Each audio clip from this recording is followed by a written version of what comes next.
સ્વાગત છે point of Bharat media TV પર સત્યની દરેક પળ।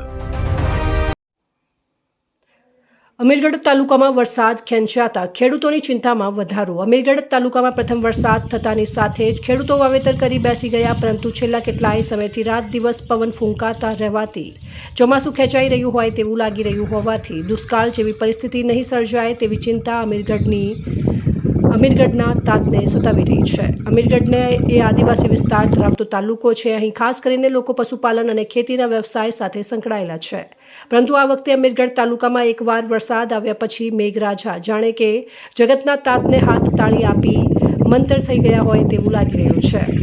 હાલ તો અમીરગઢ પંથકમાં રાત દિવસ પવન ફૂંકાતા ધૂળની ડમરીઓ ઉડી રહી છે, જેના કારણે ખેડૂત સહિત અન્ય વેપારીગણ પણ ચિંતામાં મુકાયા છે કે આ વર્ષે જો વરસાદ નહીં આવે તો શું થશે। કારણ કે હાલ તો અમીરગઢ પંથકમાં મોટાભાગે ખેડૂતોએ મેઘરાજાના પ્રથમ આગમનથી મોંઘા બિયારણ અને ખાતરો લાવી ખેતી કરી નાખી છે, પરંતુ મેઘરાજા ક્યારે મહેરબાન થાય એક ચિંતાનો વિષય બન્યો છે।